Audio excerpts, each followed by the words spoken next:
Ternyata hijab tidak lagi menjadi batas seorang wanita bisa menjaga kehormatannya. Sehingga kadang kita menemukan seorang wanita yang berhijab, begitu mudahnya dia berkumpul, bergaul bersama laki-laki yang bukan mahramnya. Sehingga kita menemukan saat ini wanita-wanita yang berhijab, begitu bangganya memamerkan kecantikannya. Kita menemukan wanita-wanita berhijab dengan tidak malunya bergoyang di depan kamera hanya untuk dipamerkan di depan semua orang. Berjoget dengan gaya-gaya yang Masya Allah luar biasa. Mana iman, mana malu.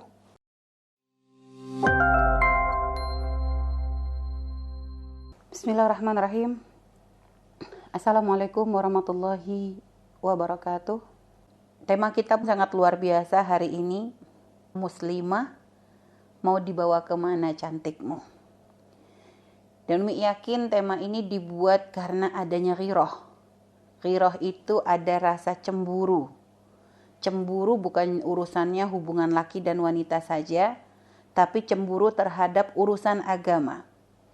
Di saat ketika melihat banyaknya kemaksiatan, di saat banyak melihat wanita-wanita yang sudah hilang rasa malunya, di saat banyaknya kecantikan diobral dengan begitu bebasnya, di saat sudah pergaulan sangat luar biasa tidak terkontrol, pintu-pintu perzinahan menuju perzinahan dibuka di mana-mana, maka ternyata ada segelintir orang yang dipilih oleh Allah untuk mempunyai rasa cemburu, rasa marah, rasa kecewa, rasa takut, ya.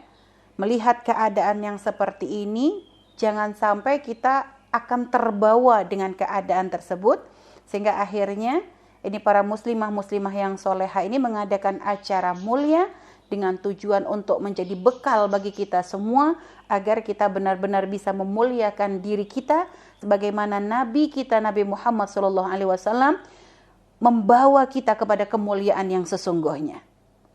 Maka ini tema ini luar biasa.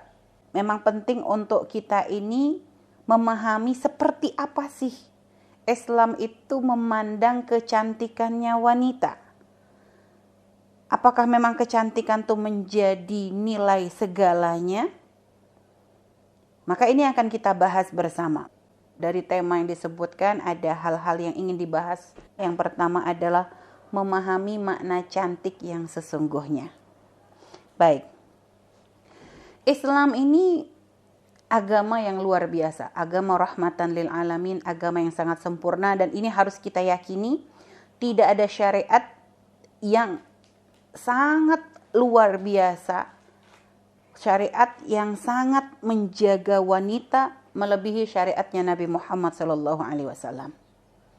Seringkali kadang kalau untuk memamerkan, untuk menunjukkan bagaimana cara syariat memperhatikan wanita, Umi kadang seringkali menghadirkan kondisi wanita sebelum datangnya Islam. Jadi wanita sebelum datangnya Islam kayak apa sih? Sebelum datangnya Islam itu wanita tuh benar-benar direndahkan ya. Dalam semua peradaban, bukan hanya peradaban jahiliyah. Semua peradaban. Kalau coba kita membaca sejarah, kita akan menemukan bagaimana wanita tuh benar-benar dihinakan dan sangat-sangat direndahkan. Ya. Sehingga diceritakan bagaimana dalam peradaban Yunani kuno. Dalam peradaban Yunani kuno itu wanita tidak lebih daripada saktul mata. Saktul mata itu barang rendah. Yang artinya bisa begitu murahnya untuk diperjualbelikan, begitu mudahnya untuk ditukar tambah. Jadi nilai wanita itu sama sekali tidak ada. Mereka akan menjadi spesial kalau mereka ada fisik yang bisa dilihat atau dinikmati, tapi pun fisik itu tidak menjadikan mereka terangkat, hanya menjadikan mereka itu lebih dimanfaatkan. Dalam peradaban Eropa juga sama, wanita akan dinilai tinggi di saat ada sesuatu pada dirinya yang akan membawa kepada keuntungan duniawi. Sehingga mereka dimanfaatkan hanya untuk kebutuhan-kebutuhan tertentu, akan tapi mereka tidak punya hak milik sama sekali. Semua yang dimiliki mereka maka menjadi milik laki-laki. Ya. Jadi yang dimiliki wanita itu menjadi milik laki-laki. Bahkan untuk pakaian yang mereka pakai pun, jadi mereka akan, yang dimiliki oleh mereka itu menjadi milik orang yang bertanggung jawab bagi mereka. Jadi seperti itu, artinya tidak punya hak milik, tidak diakui. Dan mereka pun akan dianggap terhormat jika mereka membawa keuntungan.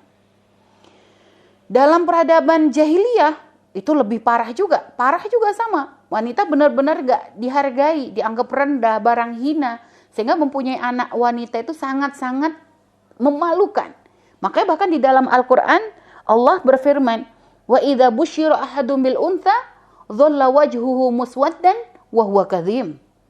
Jadi kalau ada orang dikasih berita kamu punya anak perempuan, dhalla wajhu, langsung wajahnya berubah menjadi gelap, muswaddan, berubah menjadi hitam. Itu hitam maksudnya gambaran marahnya orang. Orang kalau berubah marah kan wajahnya langsung berubah kelam gitu.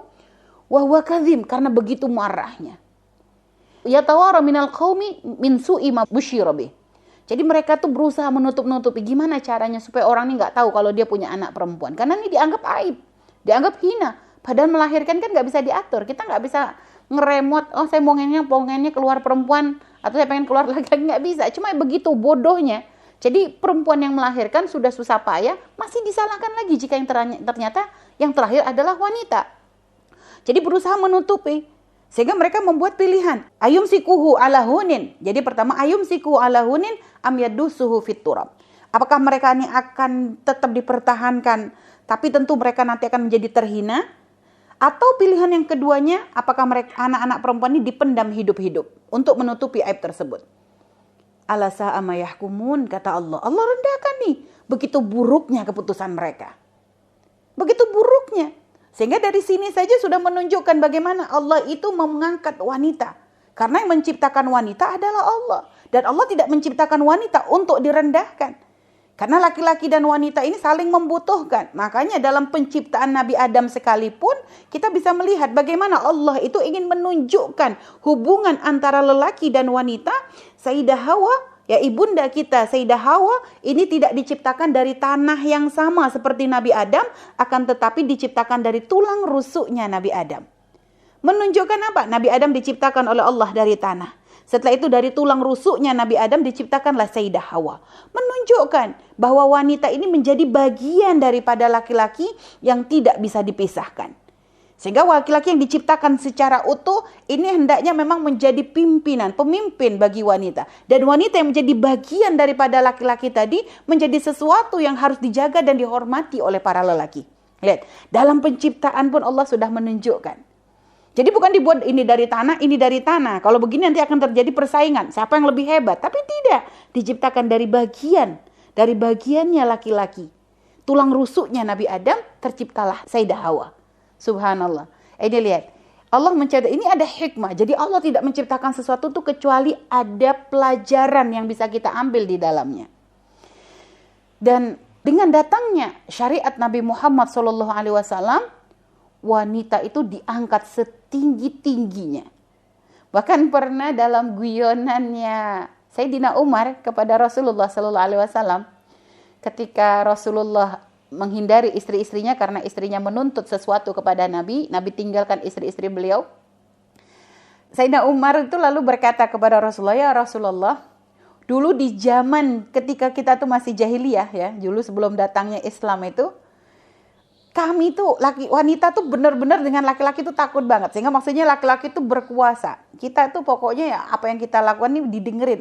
Perempuan tuh gak berani untuk berbuat macam-macam. Tapi setelah kita tuh hijrah ke Madinah, ini para wanita ini karena Rasulullah memang mengangkat derajat wanita, akhirnya mereka ini kadang kayak apa ya, kalau ibaratnya tuh kayak melonjak begitu. Sehingga kadang ya ibaratnya ada perubahan yang awalnya mereka begitu ketakutan untuk apapun mereka tidak berani, tapi ketika ternyata Islam membuka, ini kadang para wanita tuh jadi lebih berani sehingga kadang kita yang kalah.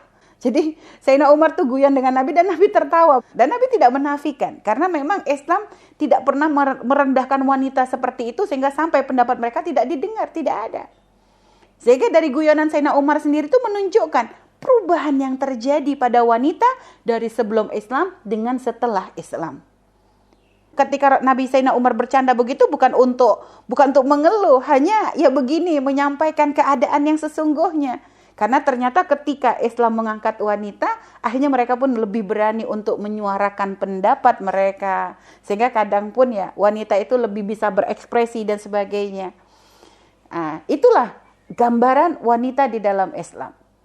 Dan Nabi pun sangat menyanjung wanita. Bahkan ketika ada wanita datang kepada Rasulullah, ya Rasulullah, kami itu kalah terus dengan laki-laki. Qala bana alaina rijal.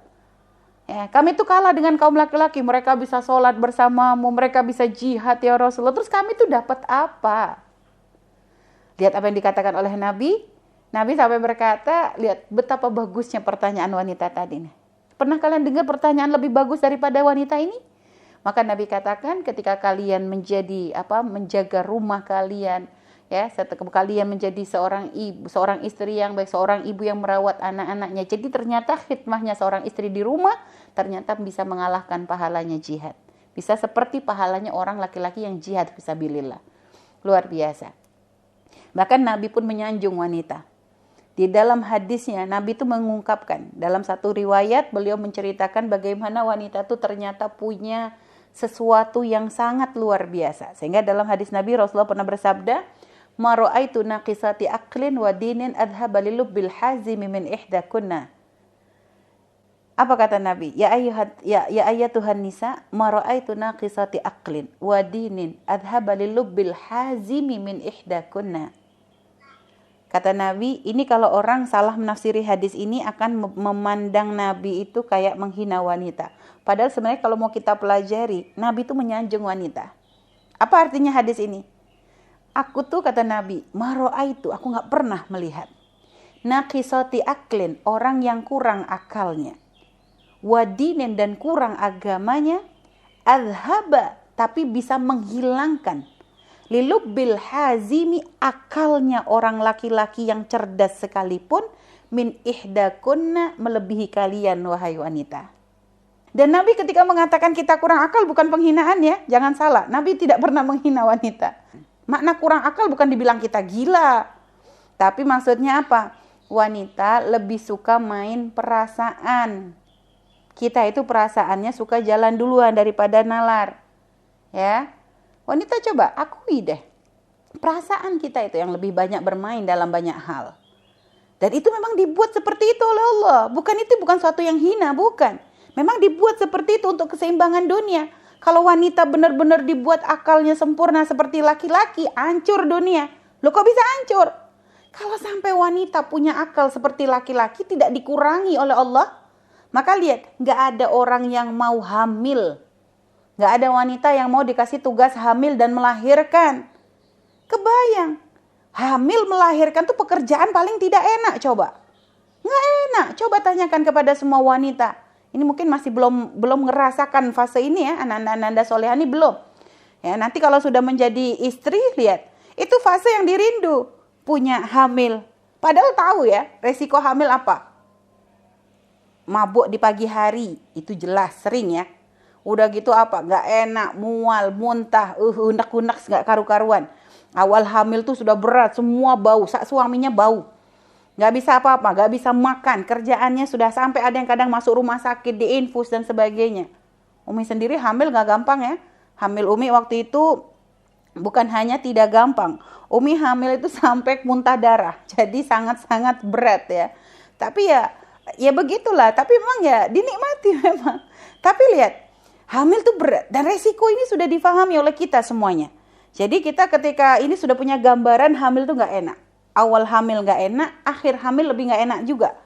Kalau sudah perut gede, mau ngapain? Berat semuanya. Jalan berat, tidur gak enak, tidur miring susah, ya, tidur telentang sesek nafasnya, tidur tengkurap apalagi, itu gak bakalan bisa. Makanya kalau sudah hamil gede gitu nak, paling kangen. Sampai ingat waktu lagi hamil tuh, ya Allah nanti kalau sudah lahiran pokoknya mau tengkurap aja, sudah kayak mau balas dendam. Karena saking kangennya gak pernah bisa tengkurap berbulan-bulan tuh ya. Karena ngerasa, oh ternyata tengkurap tuh enak banget. Lihat, jadi sampai segitunya gitu ya. Tapi ternyata lihat, wanita kalau sampai ada wanita langsung divonis kamu gak bisa hamil. Itu dia pasti akan menjadi wanita yang merasa dirinya gagal, terluka, sedih dan sebagainya. Coba, padahal dia tahu risiko hamil tidak enak. Tapi gak enak tuh malah dicari. Sehingga wanita ketika mendengar kabar, seorang istri ketika mendengar kabar kamu hamil, wah bahagianya Masya Allah, ada yang sujud syukur dan sebagainya. Lihat, kenapa? Karena akalnya kurang. Udah tahu dikasih nggak enak masih senang. Lihat, berarti kan kurang akal kita itu. Ya, jadi dipahami. Nabi nggak mengatakan untuk menghina. Udah gitu ngelahirin juga gitu. Udah tahu ngelahirin tuh taruhannya nyawa. Semua tahu. Mau yang normal, mau yang sesar, nggak ada yang enak. Berat semuanya.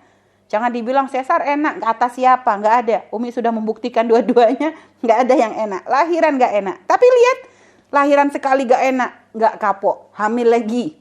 Lahiran kedua nggak enak, belum kapok, hamil lagi. Lahiran ketiga disesar. Sudah tahu disesar, dibelah perutnya. Masya Allah. Belum kapok lagi, pengen hamil lagi. Lihat, subhanallah. Sampai ada berapa ini? Sampai berapa yang kadang pengennya disesar lagi. Padahal udah tahu itu perut tuh dibelah. Coba, kebayang ada orang operasi usus buntu, ada nggak yang hobi sampai berkali-kali? Nggak ada. Kecuali wanita yang hamil sesar. Padahal dibelahnya lebih banyak daripada yang usus buntu. Lebih lebar lagi. Jadi kalau ngeluarin bayi tuh jangan dipikir sesarnya tuh cuma segini. Nggak ada. Sepanjang perut. Lihat, tapi nggak kapok-kapok. Kenapa? Akalnya kurang. Kalau Allah diciptakan akal kita kurang. Lebih mendahulukan perasaan daripada akal. Tapi seperti itulah cara Allah. Untuk menjaga keseimbangan dunia itu dengan cara dikurangi akalnya wanita untuk kesempurnaan. Untuk menyeimbangkan dunia. Tapi kata Nabi, walaupun kurang akal, kurang agama nih maknanya bukan menjadikan menganggap kita nih agamanya nggak benar. Enggak, hanya kita wanita itu secara sunnatullah tidak bisa sempurna dalam beragama. Kenapa? Ada cuti puasa, ada cuti sholat. Karena haid dan nifas ya. Sehingga menjadikan kita nggak bisa sesempurna kaum laki-laki dalam beribadah. Jadi bukan merendahkan. Tapi dua nih kurang akal sama kurang agama. Tapi ternyata efeknya apa? Wanita bisa menghilangkan akalnya lelaki yang paling kuat sekalipun. Ya, laki-laki yang paling kuat bisa kalah nih gara-gara wanita. Jangan cerita tentang agama deh, jangan kita cerita tentang sejarah. Ini aja deh cerita guyonan, cerita khayal zaman dulu waktu kita Umi masih kecil tuh ada film Samson ya, sama Delila atau apa itu. Pokoknya yang ternyata dia laki-laki paling kuat, KO-nya sama siapa? Wanita. Dan berapa banyak dalam sejarah ya, ternyata wanita itu bisa sampai menghancurkan negara, itu karena wanita. Seorang raja bisa turun tahta karena wanita. Orang pejabat bisa hancur karena wanita. Lihat. Jadi wanita tuh punya pengaruh yang luar biasa. Sehingga karena besarnya daya goda wanita ini, makanya Rasulullah tahu pengaruhnya wanita ini sangat luar biasa. Makanya Rasulullah dalam syariatnya memberikan batasan-batasan kepada wanita supaya tidak lost control. Supaya tidak membahayakan. Agar kelebihan yang ada pada diri wanita, pengaruh besar yang ada pada diri wanita, ini bisa diarahkan kepada sesuatu yang positif. Bukan untuk menghancurkan, bukan untuk membuat kerusakan. Sehingga aturan bagaimana? Aturan menutup aurat lebih daripada laki-laki. Kenapa? Dari fisiknya saja wanita punya daya goda. Sehingga karena daya goda yang begitu luar biasa, wanita tuh selalu dijual kecantikannya. Coba lihat sekarang, promo apapun, kalau ada iklan apapun, promo apapun, coba lihat. Paling sering wanita yang dijual. Kenapa? Ada daya tariknya. Wanita tuh punya daya tarik. Mau diakui nggak diakui itu ada. Ya, sehingga mau promo berkaitan wanita atau promo yang nggak berkaitan wanita pun wanita tuh disisip-sisipkan.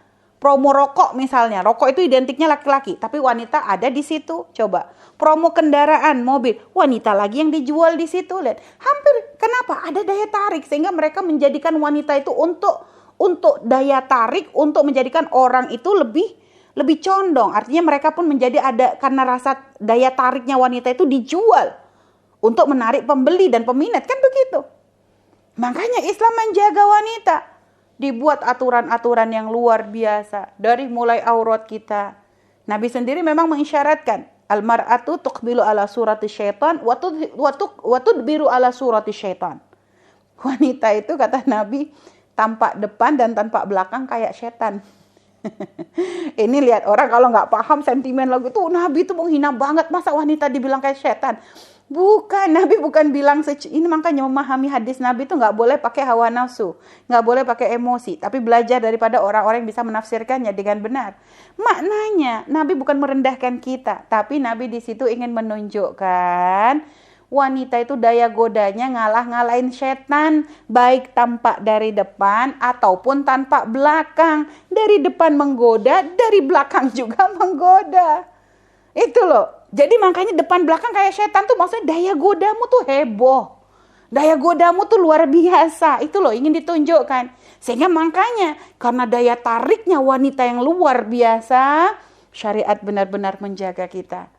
Aurat kita lebih banyak. Laki-laki rambut boleh kelihatan, perempuan enggak, harus ditutup. Kenapa? Rambutmu tuh menggoda. Ya. Pakaian laki-laki mah dari pusar sampai lutut, ya, nutupnya dari pusar sampai lutut. Tapi coba wanita kalau sampai dikasih aurat pusar sampai lutut, hancur dunia. Makanya aurat kita tuh benar-benar dari ujung sampai ke ujung ditutup semuanya. Ya, adapun masalah wajah ini ada khilaf, ada yang mengatakan wajib, ada yang mengatakan tidak wajib. Sehingga kita tidak akan membahas tentang khilaf. Yang mau memilih menutup seluruh tubuh, oke. Ada ulama yang mengatakan wajib. Yang tidak mau menutup seluruh tubuh, ada ulama yang mengatakan tidak wajib juga memang ditutup. Tinggal kita boleh memilih siapa. Yang nggak boleh, yang tidak mau pakai cadar misalnya langsung menyalahkan, wah yang pakai cadar tuh fanatik, agamanya berlebihan. Jangan sembarangan. Mereka ngikutin syariat yang lebih berat. Kalau kita memilih bagian yang tidak pakai cadar, jangan merendahkan yang pakai cadar. Adapun yang pakai cadar, jangan merendahkan yang tidak cadar. Karena yang tidak cadar pun mengikuti ada ulama yang mengatakan tidak wajib. Jadi bukan untuk merendahkan kita. Yang penting, yang dikatakan wajib ditutupi, itu yang kita tutupi. Apa? Dari mulai rambutnya, bukan dari ujung sampai ke bawah ujung kaki. Dan juga tidak membentuk lekuk-lekuk tubuh kita. Karena nggak cukup dengan hanya ditutup, kalau masih lekuk-lekuknya kelihatan. Lekuknya ini loh yang menggoda.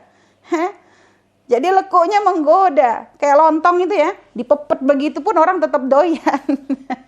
Karena tahu di dalamnya tuh enak. Ya sama, mau ditutupin, tapi kalau misalnya bentuknya mepet begitu tetap menarik, malah bikin penasaran. Ukurannya jelas kok. Ya itu, makanya jangan salah.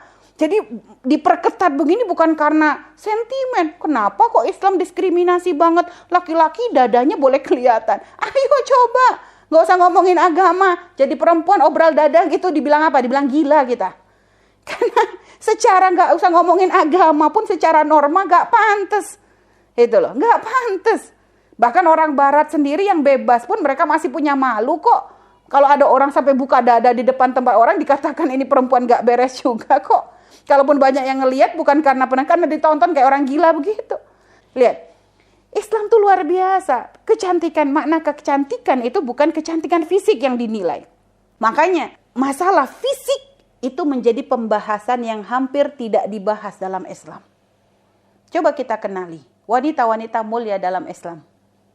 Coba kita lihat Sayyidah Khadijah Al-Kubra. Wanita pertama paling mulia. Bahkan sebelum Islam, sebelum beliau memeluk agama Islam, sebelum Islam datang, beliau itu sudah dikenal sebagai wanita dengan gelar At-Tahirah. Wanita suci. Belum Islam itu. Cuma itu sudah menjadi poin plus bagi Sayyidah Khadijah. Padahal waktu itu masa jahiliyah ya. Beliau hidup di masa jahiliyah.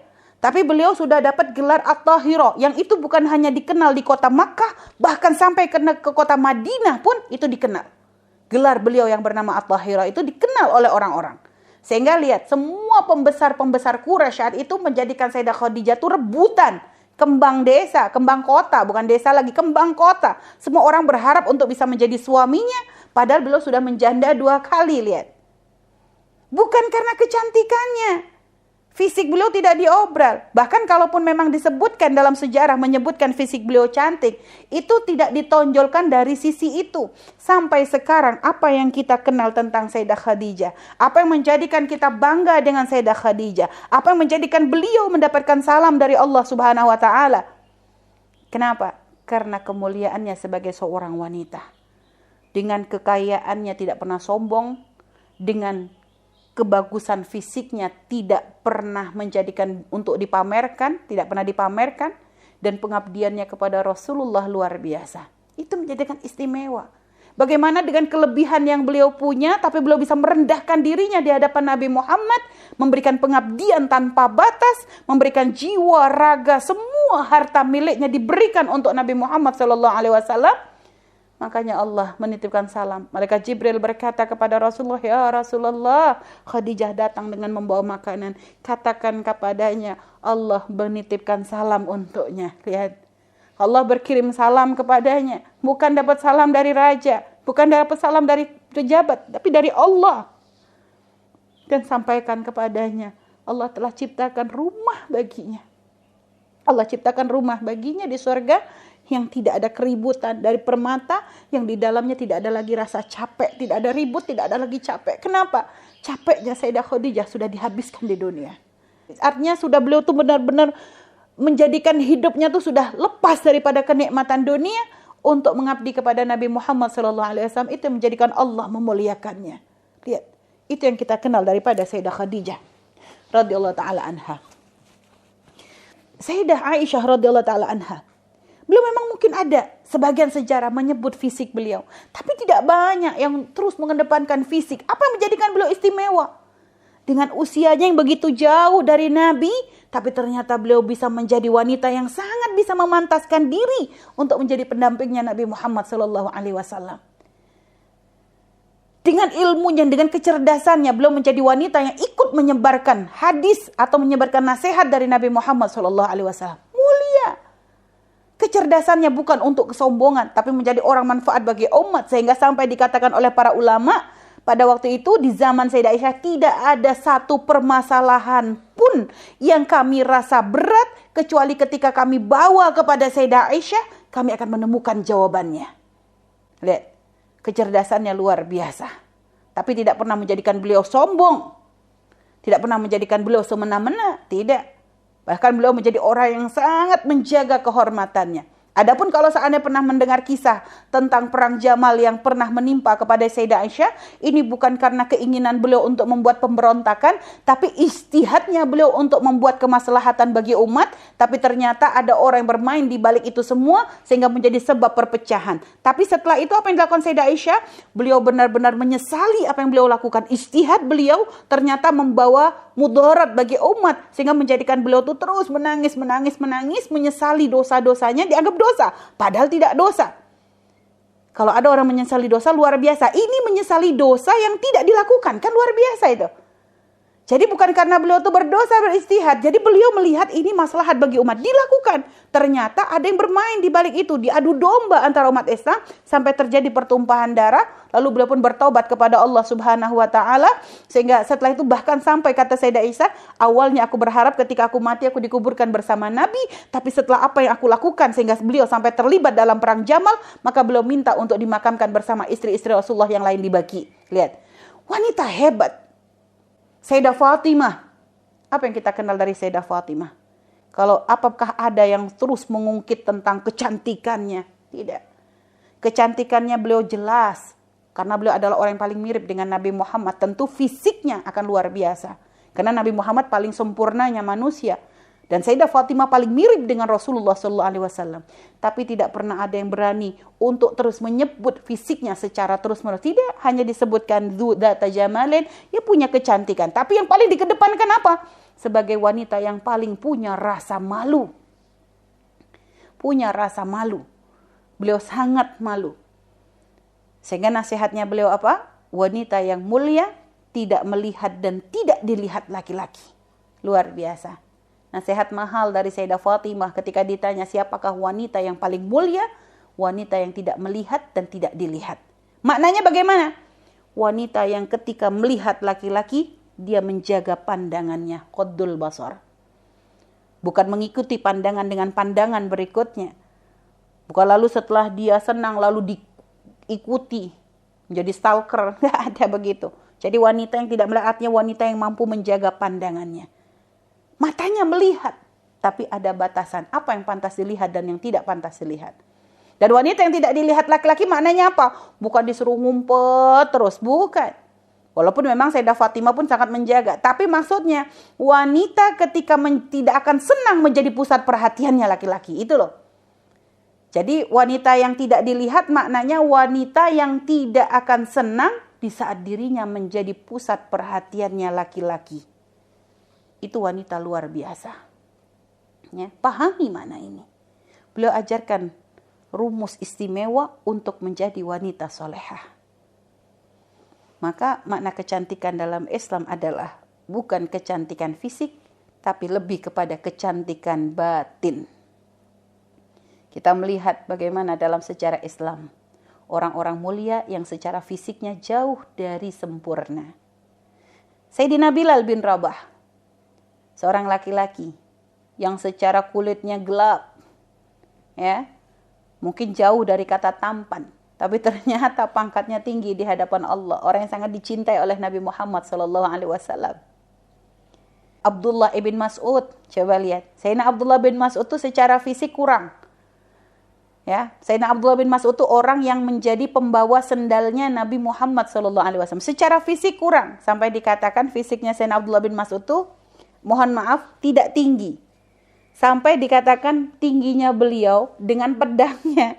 Beliau tuh punya pedang, tapi tinggi beliau dengan pedangnya tinggian pedangnya. Tinggian pedangnya. Tapi luar biasa, pernah beliau tuh menjadi jadi tertawaan orang-orang di kota Madinah.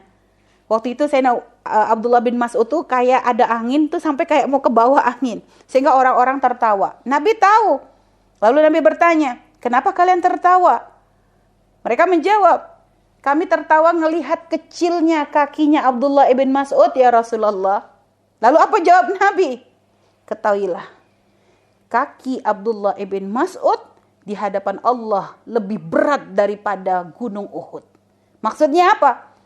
Jangan dianggap remeh. Memang di dunia kayaknya kurang fisik, tapi di akhirat dia punya amalan yang luar biasa. Lebih berat amalnya daripada gunung Uhud. Gunung Uhud berapa? Artinya menunjukkan gambaran keagungannya Sayyidina Abdullah ibn Mas'ud. Sayyidah Saudah binti Zam'ah, istri dari baginda Nabi kita Muhammad SAW. Bagaimana beliau? Dikenal sebagai wanita yang secara fisik tidak disebut sebagai wanita yang cantik, tinggi, besar, dan secara fisik ya tidak dikatakan cantik. Dalam riwayat bahkan tidak disebutkan beliau cantik. Tapi apakah mengurangi kemuliaan beliau? Bahkan Sayyidah Aisyah sampai menyanjung kepada Sayyidah Saudah, demi Allah, aku tidak pernah ingin menjadi seorang wanita melebihi keinginanku seperti Saudah. Artinya apa? Begitu cintanya kepada Nabi Muhammad SAW, beliau tuh ingin tetap sambung dengan Rasulullah, bahkan merelakan harinya untuk Sayyidah Aisyah agar bisa tetap menjadi istrinya Nabi Muhammad. Beliau sadari umur beliau sudah tua, beliau tidak bisa lagi mungkin menjalankan tugas sebagai seorang istri secara sempurna, tapi beliau tetap ingin bersambung dengan Nabi Muhammad SAW. Dan Nabi pun ketika akan menceraikan beliau bukan karena beliau tidak baik, tidak. Bukan juga karena beliau sudah tua, tidak. Hanya Nabi tahu istri punya tanggung jawab, dan beliau tidak ingin memberikan beban berat kepada Sayyidah Saudah. Sehingga Nabi ingin menceraikannya karena ingin memberikan kebebasan kepada Sayyidah Saudah supaya nanti lebih nyaman dalam beribadah dan sebagainya. Hanya saja Sayyidah Saudah tetap ingin sambung dengan Nabi Muhammad SAW. Ya Rasulullah, aku sudah tidak ada hajat. Artinya sudah tidak ada keinginan sebagai wanita. Akan tetapi aku tetap ingin menjadi pendampingmu kelak di akhirat, dapat gelar istrimu di akhirat. Maka ya Rasulullah, aku berikan hariku untuk Aisyah. Aku berikan hariku untuk Aisyah. Lihat, subhanallah. Jadi begitu mulianya beliau. Terus siapa lagi? Sayyidah Ummu Aiman. Orang yang ikut merawat Rasulullah dari kecil. Bukan orang yang diciptakan dengan kebagusan fisik. Bahkan dikatakan beliau adalah orang dari kulit hitam begitu. Dulu menjadi budak dari ibundanya Rasulullah. Setelah itu beliau mengikuti Sayyidah Khadijah dan akhirnya memang dimerdekakan oleh Rasulullah SAW. Dan apa gambaran Rasulullah tentang wanita yang bernama Sayyidah Ummu Aiman? Beliau mengatakan kepada para sahabatnya, kalau kalian ingin menikahi wanita ahli surga, maka nikahi wanita ini. Tidak dilihat fisiknya. Itulah makna kecantikan di dalam Islam. Secara fisik beliau memang tidak dikatakan luar biasa, tapi ternyata di hadapan Allah tinggi. Itulah makna kecantikan di dalam Islam, bukan makna kecantikan zahir, tapi kecantikan batin. Jadi kecantikan zahir bukan utama. Jadi kecantikan itu hanya sekedar bonus saja. Kecantikan itu bonus, akan tetapi pun bisa menjadi musibah. Karena ternyata kecantikan bisa menjadikan seorang itu mendapatkan murka Allah. Banyak yang terjerumus dalam kehinaan karena kecantikan. Yang di akhirnya menjual kecantikannya untuk mendapatkan dunia. Merendahkan dirinya, membuka auratnya, memamerkan kecantikannya untuk sekedar mendapatkan masa. Disanjung di hadapan manusia. Tapi lihat, wanita-wanita yang seperti ini dia akan direndahkan oleh Allah serendah-rendahnya. Karena dia telah menjadikan kecantikannya bukan jalan untuk semakin dekat kepada Allah, tapi menjadikan dia semakin direndahkan, semakin menjadikan dia tuh jauh dari rahmat Allah Subhanahu wa taala. Makanya subhanallah, bagaimana Islam memandang wanita, memahami kemuliaan wanita. Ad-dunya mata'. Dunia itu adalah perhiasan. Wa khairu mata'iha al-mar'atu salihah. Perhiasan itu maksudnya apa? Punya daya goda, ada daya tariknya. Dan wanita ini termasuk perhiasan karena wanita punya daya tarik. Akan tapi paling bagusnya mata, paling bagusnya perhiasan, paling bagusnya benda yang ada di dunia siapa? Bukan mengatakan wanita seperti benda, cuma gambaran. Karena wanita tadi kami katakan punya daya tarik. Paling bagusnya sesuatu yang ada di dunia yang dianggap sebagai perhiasan tadi siapa? Wanita yang solehah. Wanita-wanita yang solehah. Karena wanita-wanita inilah yang bisa menjaga kehormatan mereka. Wanita-wanita inilah yang akan bisa menjadi istri yang bisa menjaga kehormatan suaminya. Wanita-wanita seperti inilah yang kelak akan menjadi ibunda-ibunda yang bisa mendidik anaknya menjadi madrasatul ula bagi putra-putrinya. Wanita-wanita seperti inilah yang bisa menjaga kehormatan dunia. Cuma sayangnya tidak banyak. Tidak banyak wanita yang memahami makna ini. Apalagi na'udzubillah zaman-zaman rusak, Masya Allah. Kita merasa sangat giris sekali dengan adanya sosial media yang subhanallah. Rasanya luar biasa sedih ya. Di saat melihat kecantikan sudah tidak lagi menjadi sesuatu yang dianggap tabu untuk dipamerkan. Kalau dulu di zaman Umi masih SMA, kalau sudah anak-anak yang berhijab, anak yang berhijab itu benar-benar hijab itu menjadi pertanda mereka wanita-wanita yang sangat menjaga diri. Sampai dulu kita tuh dapat istilah hijaber itu ya. Zaman kuliah SMA itu kalau sudah anak berhijab itu memang jarang. Kadang satu kampus itu yang berhijab tuh hanya berapa orang. Tapi memang yang sudah berhijab itu memang benar-benar menjaga. Rata-rata yang sudah berhijab, hijabnya tuh akan benar-benar menutupi aurat dan perilakunya tuh sangat-sangat luar biasa. Dulu tuh Masya Allah ya, ngelihat mereka tuh kadang bukan dari orang pesantren, bahkan kadang mereka adalah orang yang ya hijrah dari yang awalnya membuka aurat lalu menutup, tapi ketika menutup tuh luar biasa, benar-benar sempurna. Saat ini satu sisi kita merasa bangga di saat hijab tuh menjadi sesuatu yang tidak asing lagi dilihat. Bahkan mungkin sampai satu instansi semua pakai hijab. Di kampus pun kita sudah tidak asing menemukan wanita-wanita berhijab. Tapi yang menjadikan ironisnya, semakin banyak wanita berhijab, akan tetapi ternyata hijabnya tidak menghalanginya untuk bisa mempunyai rasa malu. Ternyata hijab tidak lagi menjadi batas seorang wanita bisa menjaga kehormatannya. Sehingga kadang kita menemukan seorang wanita yang berhijab, begitu mudahnya dia berkumpul, bergaul bersama laki-laki yang bukan mahramnya. Sehingga kita menemukan saat ini wanita-wanita yang berhijab begitu bangganya memamerkan kecantikannya. Kita menemukan wanita-wanita berhijab dengan tidak malunya bergoyang di depan kamera hanya untuk dipamerkan di depan semua orang. Berjoget dengan gaya-gaya yang Masya Allah luar biasa. Mana iman, mana malu. Kalau sudah wanita tidak punya malu tuh sudah Masya Allah, sudah susah. Padahal rasa malu tuh luar biasa. Makanya Nabi sendiri berkata, illam tastahi fasna ma syi'ta. Kalau kamu sudah tidak punya malu, maka lakukanlah sesukamu. Ini hadis ini bukan berarti Rasulullah nyuruh kita berlaku seenaknya. Hanya ini kayak sindiran, teguran. Artinya ketika orang sudah tidak punya lagi rasa malu, maka mereka akan bisa melakukan apa saja. Kalau sudah rasa malu diangkat, ini Masya Allah, ini tanda murkanya Allah kepada seorang hamba. Ini adalah ketika mereka sudah diangkat rasa malunya. Makanya dikatakan oleh para ulama ya, tanda-tanda orang yang bisa mati su'ul khotimah itu ada 5. Apa saja? Yang pertama al-qaswah fil qalbi. keras hati, susah nerima nasihat, susah nerima kebaikan, susah bertaubat, gak mau nyesel, malah kadang dengan kemaksiatannya bangga, memamerkan, keras hati. Sudah tahu salah tapi gak ngerasa salah, keras hati. Yang kedua apa? Biasanya keras hati ini akan diiringi dengan tanda yang kedua, jumudul ain. Apa jumudul ain? Susah nangis. Sadar dia adalah seorang hamba, sadar dia melakukan kemaksiatan, tapi dia tidak pernah bermunajat kepada Allah, ya Allah ampuni aku ya Allah. Bahkan dengan dosanya pun malah mencari pembenaran. Ya sudah zamannya, wajar, ini masih dosa kecil kok. Jumudul ain, dia susah menangis di hadapan Allah. Dia susah menangis karena ketika ingin bertaubat kepada Allah. Nggak bisa dia nangis. Dosa sebesar apapun dia nggak bisa nyesel, nggak bisa nangis, keras. Ini buah dari kekerasan hati itu biasanya adalah jumudul ain. Maka yang ngerasa hatinya keras. Ketika menghadap Allah kok nggak bisa nangis, maka nangislah. Kenapa aku nggak bisa nangis? Jadi tangisan itu perlu. Mumpung kita ini masih punya kesempatan nangis. Karena nanti ada masa kita udah gak bisa nangis. Kalau kita sudah masuk di alam kubur gak bisa nangis anak-anak solehah. Kita mau nangis seperti apa ketika kita gak bisa menjawab malaikat Malik Munkar Nakir. Kita gak akan percuma. Tangisan kita gak ada nilainya. Ketika nanti kita di padang mahsyar mau nangis seperti apa, nangis darah pun gak akan ada gunanya.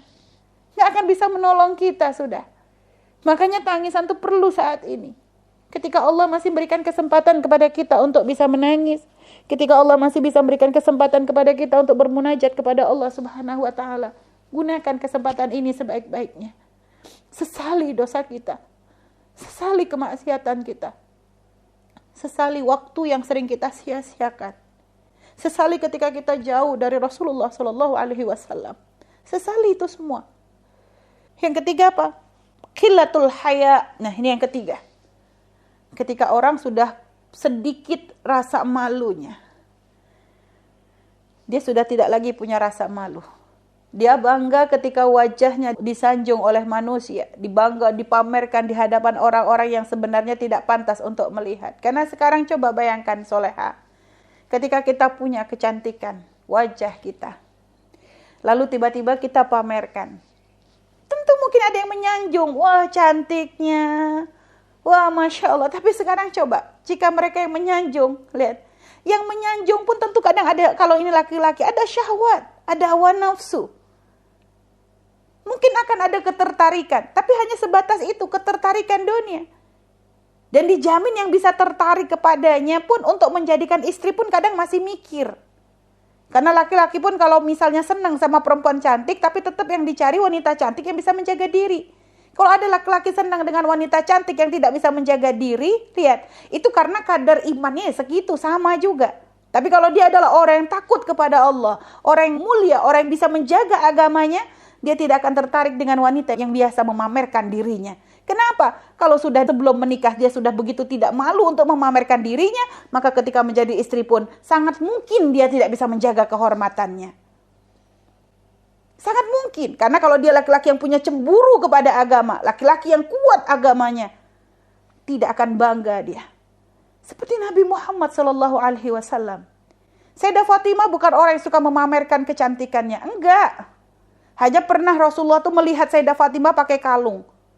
Yang kalung itu bagi wanita tidak pernah dilarang oleh Nabi. Tapi untuk putri Nabi ini spesial. Nabi gak kepengen putrinya itu menyenangi satu kenikmatan dunia sekecil apapun. Sehingga kalung bagi Nabi ini kalau sudah dipakai Sayyidah Fatimah ini permasalahan berat. Sehingga akhirnya apa? Wajah Nabi berubah. Wajah Nabi berubah ketika melihat kok Sayyidah Fatimah pakai kalung. Sayyidah Fatimah orang yang sangat sensitif, sangat ngerti dengan perubahan pada wajah Nabi, sehingga akhirnya apa? Kalungnya langsung dilepas, kalungnya dijual, setelah dijual dibelikan seorang budak, lalu setelah itu budaknya dimerdekakan oleh Sayyidah Fatimah, lalu ngadep lagi kepada ayahnya. Nanya Rasulullah, mana kalungmu ya Fatimah? Sudah kujual ya, sudah kubelikan seorang budak dan sudah aku merdekakan. Nabi lalu tersenyum bangga kepada putri beliau. Kenapa? kadar keimanan itu yang menjadikan Nabi ingin berharap putrinya menjadi wanita yang mulia. Begitulah. Jadi kalau ada laki-laki kok senang dia punya istri dipamerkan, ini laki-laki yang tidak punya rasa malu. Kalau ada laki-laki yang senang kecantikan istrinya kok dia umbar, ini laki-laki yang sudah hilang separuh agamanya. Sudah hilang kehormatannya. Laki-laki yang dayus, nggak ada cemburu. Dia biarkan misalnya suka wanitanya. Siapa wanita itu bisa maknanya adik, bisa maknanya adalah istri, bisa maknanya adalah anak. Kok dibiarkan untuk diombar, kok dia merasa bangga dengan hal tersebut, bahkan membiarkan, tidak pernah negur dan marah. Ini disebut laki-laki dayus. Apa laki-laki dayus? Laki-laki yang nggak punya cemburu kepada agama, dan disebutkan dalam hadis Nabi, termasuk di antara orang yang tidak akan melihat Allah. Bahkan dikatakan tidak akan mencium bau surga. Siapa? Laki-laki dayus. Yang membiarkan wanita-wanitanya menjadi wanita-wanita yang menjadi tontonan umum. Jadi wanita yang memamerkan gayanya, joget-joget dan sebagainya, Masya Allah. Karena ada aplikasi sekarang yang membuat orang tuh jadi kayak ulet bulu. Ya, ada aplikasi yang bikin orang jadi kayak ulet bulu. Nggak bisa dengar buka aplikasi itu kecuali badannya goyang. Ya kan kayak gitu. Jadi kayak ulet keket begitu ya, model goyang-goyang. Jadi lihat kamera goyang, lihat ini goyang, lihat dengar musik. Ada aplikasi begitu kan sekarang ini. Masya Allah. Dan begitu banyaknya yang ternyata ikut bergabung wanita-wanita yang katanya pakai hijab. Jadi luar biasa. Makanya subhanallah, ini hikillatul haya. Tanda orang-orang su'ul khotimah kalau sudah rasa malunya dicabut. Rasulullah SAW bersabda, ya, dalam riwayat yang lainnya disebutkan, idza abghadallahu abdan. Kalau Allah sudah membenci seorang hamba. Lihat, siapa yang membenci? Allah. Dibenci manusia aja sudah stres kita. Kalau ada orang gak suka sama kita, kita sudah susah. Ini Allah membenci. Jika Allah sudah membenci seorang hamba, apa yang akan dilakukan oleh Allah? Naza'a minhul haya. Akan Allah angkat rasa malunya. Artinya apa? Dia gak punya lagi rasa malu. Luar biasa. Menakutkannya nih. Terus apa lagi? Waraghbah fid dunya. Keinginan kepada urusan dunia. Hilang rasa zuhud. Jadi tomak kepada dunia. Dunia, ketenaran tuh dunia. Viral tuh. Dunia. Pengen viral. Dunia tuh. Kalau sekarang kan dunianya begitu. Tontonan apa yang kamu perlihatkan? Sehingga kamu mendapatkan pengikut. Oke, di dunia mungkin kamu dapat pengikut. Tapi lihat, pengikutmu saat ini tidak akan mengangkatmu dari neraka kalau Allah memasukkanmu ke dalamnya. Pengikut yang banyak ini tidak akan menjadi selamat kita di dalam kubur. Kalau ternyata selama ini yang kita tontonkan adalah satu perkara yang tidak terhormat, kehinaan. Kita nggak pernah ngajarin orang untuk semakin dekat dengan Allah, bahkan menjadikan orang mungkin jauh dari syariat. Maka lihat, pengikut yang banyak ini, mereka akan semakin menjerumuskanmu kepada kehinaannya Allah. Karena kita merasa sudah punya dunia, sudah banyak orang yang suka, lupa. Kadang itu namanya istidraj. Kayaknya nikmat. Kayaknya punya pengikut nikmat, karena punya duit banyak. Ya, duitnya banyak, yang seneng kayaknya banyak. Tapi jangan salah, ada istidraj. Istidraj itu apa? Kayak nikmat, tapi ternyata itu cara Allah untuk merendahkannya. Makanya segera bertaubat. Lalu yang terakhir apa? Yang terakhir, watulul amal. 5 yang terakhir adalah tulul amal, panjang angan. Jadi kalau mau bertaubat, nanti dulu deh, nunggu tua, ini masih muda, sayang. Nanti aja deh, kalau sodako nunggu kaya, sekarang mah belum punya duit. Jadi setiap mau beramal nanti. Nah, itu ya tulul amal, itu tanda orang su'ul khatimah. Jadi tadi ya, 5 perkara yang menjadikan orang su'ul khatimah adalah di saat dia sudah punya keras hati, keringnya air mata, lalu dia sudah tidak lagi punya rasa malu, lalu dia sudah tidak ada zuhud dalam urusan dunia, dan yang terakhir tulul amal, panjang angan. Na'udzubillah, semoga Allah menjaga kita dari itu semuanya. Jadi itu tadi masalah kecantikan wanita, makanya benar-benar kita jangan terperdaya. Terus selanjutnya apalagi tadi pembahasannya, memahami batasan-batasan yang tidak dilewati oleh wanita dalam mengikuti tren kecantikan. Sekarang ini Masya Allah, tren kecantikan luar biasa ya. Orang kalau pengen cantik, Masya Allah. Ada yang orang hidungnya pas-pasan, tiba-tiba ketemu hidungnya udah mancung ke depan. Ada lagi yang pipinya agak-agak nyempluk gitu ya, tiba-tiba ketemu lagi udah lonjong begitu. Masya Allah. Ada yang bibirnya hitam, ketemu udah merah, nggak hilang lagi. Masya Allah ya. Kemarin ngelihat perasaan alisnya nggak ada, sekarang tiba-tiba jadi tebal. Ada tuh Masya Allah, tren kecantikan tuh, aduh, Kita sampai ditanya tuh pusing, Umi gimana kalau kita pakai emas? Emas jadi pakai di wajah. Ini kan bingung lagi kita. Nggak ngerti juga caranya kayak apa. Intinya, kita boleh untuk menjadi tampil lebih cantik, boleh. Tapi jangan sampai melakukan sesuatu yang bisa merubah penciptaan. Kalau sekedar perawatan, oke lah ya. Misalnya perawatan ya supaya lebih bersih, supaya lebih bagus. Nggak ada masalah. Boleh-boleh saja. Tapi kalau sampai merubah, misalnya hidung saya mah cuma sekitar 2 cm misalnya. Oh, tapi saya sekarang pengen jadi 4 cm. Lah itu loh. Itu yang merubah khuluq, itu berarti kita gak syukur dengan yang diberikan oleh Allah.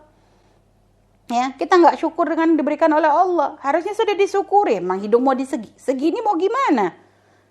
Kita orang Indonesia kok hidung kita emang pas-pasan modelnya. Ya, jadi buka begini jangan dirubah, jangan sampai nanti jadi operasi pakai plastik. Masya Allah. Kecantikan yang sampai menjadikan orang merubah penciptaan ini bahaya. Dosa gede.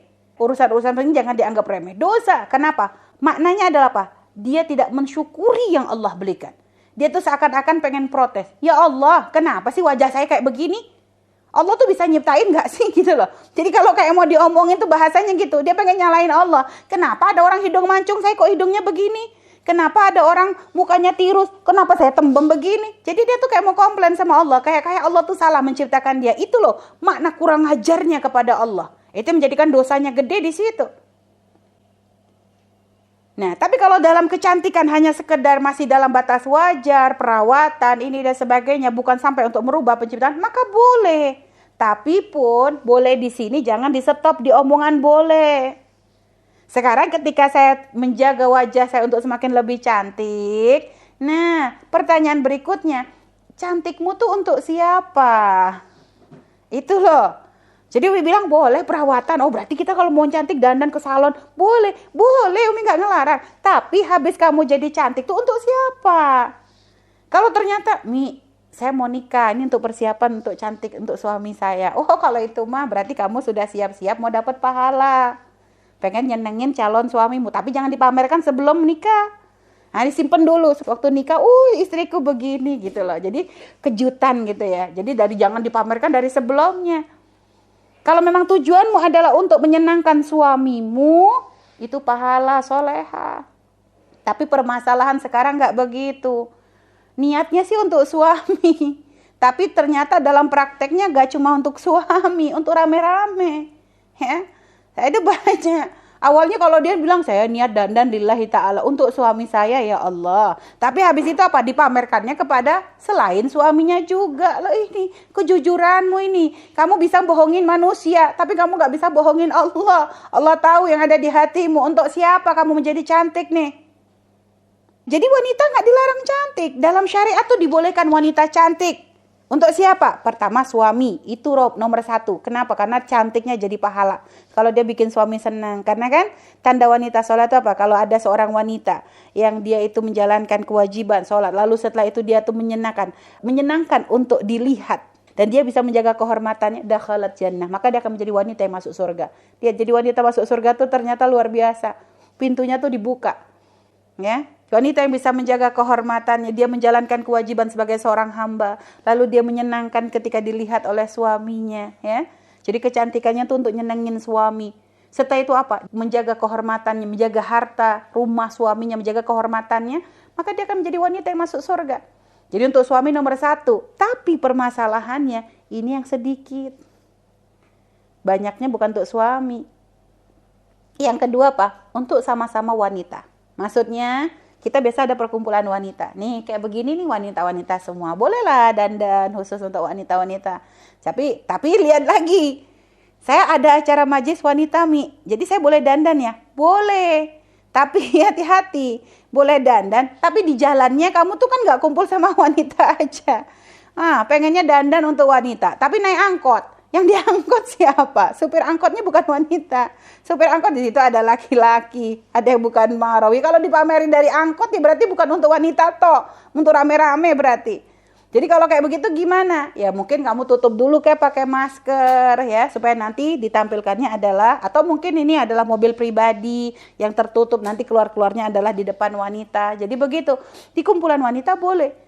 Makanya kalau kayak di Arab itu ya, waktu kita Umi sendiri waktu nikah di Arab. Umi nikah waktu di Yaman, jadinya waktu nikah kita pakai ala-ala Arab. Jadi waktu pas kumpulan wanita, kalau sudah ada pernikahan tuh wanita-wanita sudah berdandan, kita pakai baju yang bagus. Benar, tapi wanita semua. Wanita semua. Jadi laki-laki pun kalau ada yang masuk ya, misalnya dalam pernikahan kayak pengantin wanita di Arab itu ya, kalau di Yaman waktu kita dulu, jadi satu-satunya laki-laki yang boleh masuk ya suami, karena aurat kita sudah kelihatan. Jadi kesama mungkin abang, misalnya saudara, waktu itu kebetulan Umi yang mewakili orang tua tuh abang, orang tua nggak ada, atau mungkin kalau ada orang tua ya orang tua. Jadi biasanya masuk ke dalam acara pengantin pertemuan laki perempuan kan, perempuannya buka aurat. Nah ini biasanya yang masuk hanya orang tua si laki-laki, orang tua si perempuan, serta itu suami, dan mungkin yang mahram dengan si perempuan. Begitu. Jadi benar-benar kecantikan tuh ya hanya untuk, dan juga ada perempuan-perempuan yang lain yang boleh dihadirkan. Jadi kecantikannya memang untuk terbatas orang yang mahram dan juga para wanita. Dan ada lagi, kita boleh cantik untuk siapa? Untuk diri sendiri. Senang kan ya, ngaca tuh senang kan? Ya, kita ngaca, senyum-senyum sendiri ya, senang biasa kita. Makanya kadang orang suka selfie itu kan gitu, selfie gaya miring sini miring situ, monyong sini monyong situ, oke, nggak ada masalah selagi untuk diri sendiri. Jadi bibir saya tuh kalau agak mancung ke sini bagus nggak sih foto? Oh ternyata bagusan normal ya sudah. Jadi biasa untuk sekedar senang-senang diri sendiri boleh. Yang bermasalah udah muka di aneh-aneh, udah muka tuh di full, udah gitu dipampangin di sosmednya. Ini loh yang masalah. Jadi kalau pribadi tuh ya pribadi, bukan dipamerkan lagi. Ya, jadi seperti itu. Jadi para ananda-ananda yang solehah-solehah, jadi cantik tidak dilarang, tapi sekarang tanyakan, untuk siapa cantikmu?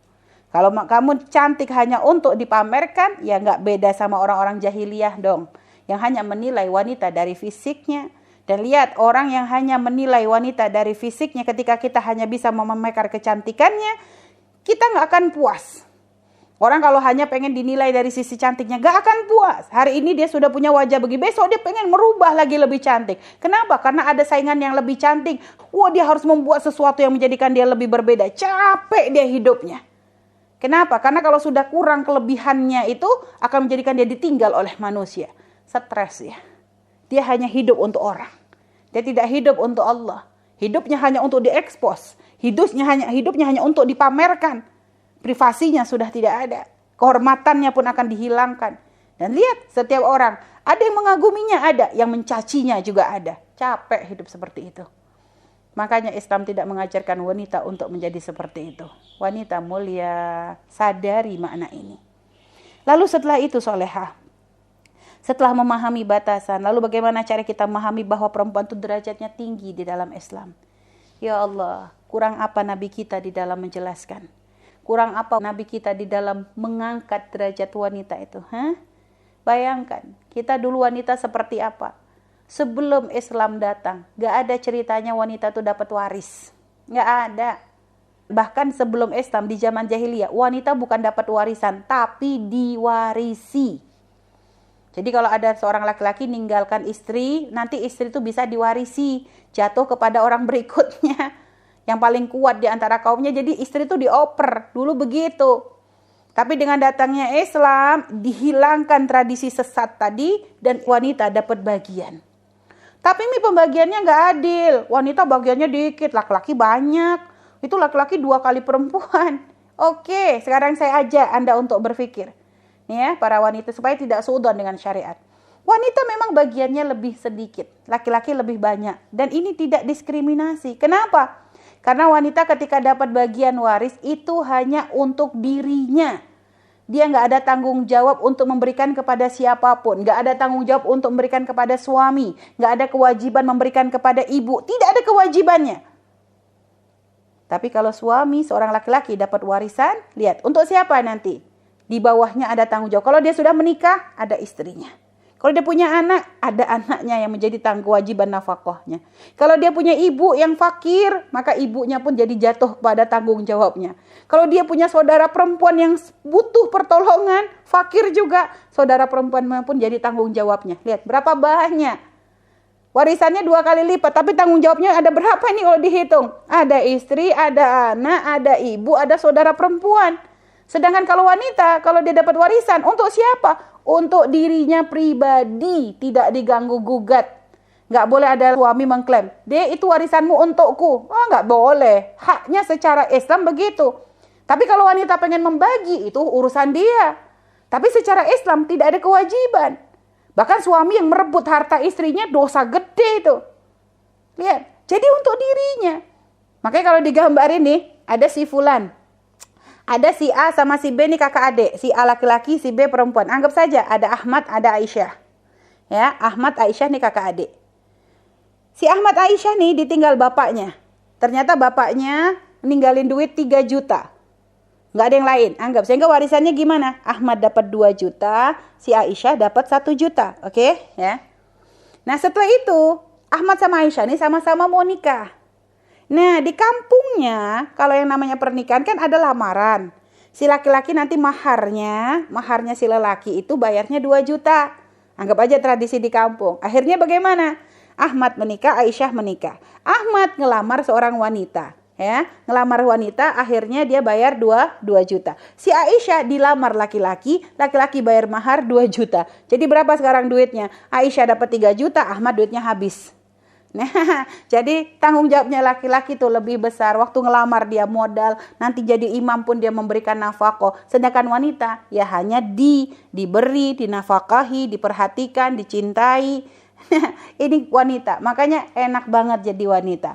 Bagaimana juga Nabi menjelaskan ketika ada seorang laki-laki, "Ya Rasulullah, siapakah orang yang paling harus aku hormati dalam hidupku?" Ya, maka disebut ibumu, ibumu, ibumu. Seperti itulah Islam memuliakan wanita. Dan masih banyak lagi bukti-buktinya ya yang menunjukkan bagaimana Islam itu sangat mengangkat wanita setinggi-tingginya. Sehingga tadi urusan aurat kita dijaga, urusan bepergian dikasih batasan, tidak boleh wanita bepergian 2 marhalah jauh sendirian. Kenapa? Sayangnya syariat. Supaya apa? Supaya kita terjaga, supaya kita bisa tetap terhormat, biar kita aman dari gangguan-gangguan orang-orang dolim. Lihat, itu perhatian syariat. Dan masih banyak lagi buktinya yang kalau dijabarkan seharian nggak cukup. Ya, tapi insya Allah apa yang sudah kami sebutkan, Umi sebutkan dari awal akhir tentang masalah keagungan wanita. Ini insya Allah semoga menjadi bekal. Hanya yang harus selalu Umi ingatkan, ingat Rasulullah mencintai kita. Nabi sangat perhatian. Makanya Nabi sebelum wafat, siapa yang diingat Nabi termasuk selain umat ya, Nabi nyebutin kita, "Istausu bin nisa khaira." An-nisa, an-nisa, Allah, Allah bin nisa. Jaga wanita, kata Nabi, jaga wanita.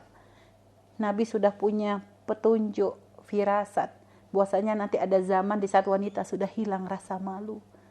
Makanya Nabi istausu bin nisa khaira, ingatkan wanita dengan cara yang baik. Nabi cinta sama kita. Maka ayo balas cinta Nabi. Balas cinta Nabi kepada kita ini dengan cara apa? Jadikan diri kita mulia. Banggalah dengan hijab yang kita pakai ini. Hijab ini bukan sekedar untuk menunjukkan, untuk menjadikan kita lebih cantik. Karena biasanya memang orang pakai hijab jadinya kayaknya lebih tirus. Enggak cuma segitu nilai kita. Tapi ini adalah hijab untuk pembuktian kita agar kita tuh bisa dilihat oleh Rasulullah SAW. Kita belum sempurna dalam menjalankan syariat Nabi. Salat kita masih jauh daripada khusyuk. Ya, kita suruh sedekah pun belum bisa banyak. Kenapa untuk menjaga diri kita sendiri kok kita masih belum bisa? Kita mau ngadep apa ke Rasulullah nanti? Ketika Nabi bertanya, "Kenapa tidak kau pakai hijabmu?" Kita ingin menjadikan ini nih identitas supaya kita dikenali oleh Nabi Muhammad. Ini cara kita untuk cari perhatiannya Rasulullah. Biar beliau nanti melihat kita di akhirat, "Ya Rasulullah, aku umatmu, aku telah mencoba menjalankan syariatmu, aku jaga kehormatanku, aku tutup auratku ya Rasulullah, mengikuti syariatmu." Itu yang ingin kita tunjukkan nanti di hadapannya Nabi Muhammad SAW. Jadi bangga kita. Ketika ada orang nanti merendahkan kita, tidak akan menjadikan kita lengah atau terperdaya. Tidak. Karena ada Nabi yang melihat kita nanti. Nabi yang akan menjadi saksi bagaimana kita ini menjalankan syariat dengan sebaik-baiknya. Kita ingin tunjukkan itu di hadapan Rasulullah. Agar kita diaku menjadi umat beliau. Kita ingin menjadikan Rasulullah bangga. Kita tidak ingin menjadikan Rasulullah menangis. Karena dikatakan Nabi nangis jika melihat umatnya bermaksiat. Nabi nangis jika melihat umatnya melanggar Allah. Dan kita tidak ingin menjadikan Rasulullah sedih karena kita. Kita ingin menjadikan beliau tersenyum bangga kepada kita. Hadirkan di hati kita seandainya Rasulullah di hadapan kita. Masih beranikah kita pamer kecantikan kita kepada laki-laki yang bukan mahram kita? Kalau Nabi di hadapan kita, masih maukah kita nih mau membuka aurat kita ini? Ayo hadirkan di hati kita. Apa yang kita lakukan kalau Nabi itu di hadapan kita? Apa yang kita tunjukkan kepada beliau? Bagaimana cara kita untuk dikenali sebagai umat beliau? Ini PR kita anak-anak solehah. Jadi Umi pengen kalian semua menjadi wanita yang bangga di saat kalian menggunakan hijab. Bangga karena kalian bisa menjalankan syariat Nabi. Dan Nabi sudah memberikan nasihat, nak. Akan tiba satu masa di saat kita berpegang kepada syariat kita seperti memegang bara api. Panas, berat. Orang lain mungkin akan meremehkan. Orang lain mungkin akan mencela. Orang lain mengatakan kita fanatik. Orang lain mungkin akan mengatakan kita ini berlebihan. Tapi tidak ada yang berlebihan dalam menjaga syariatnya Rasulullah. Kalau untuk urusan syariat kita harus berlebihan. Untuk menjaga kehormatan sebagai wanita kita harus berlebihan. Untuk menjadikan Nabi bangga memang kita harus berlebihan. Nak. Karena berlebihan kita bukan berlebihan yang dilarang. Tapi ini adalah berlebihan yang memang dianjurkan. Agar kita tetap bisa berpegang kepada syariatnya Rasulullah SAW. Wallahu a'lam bishawab.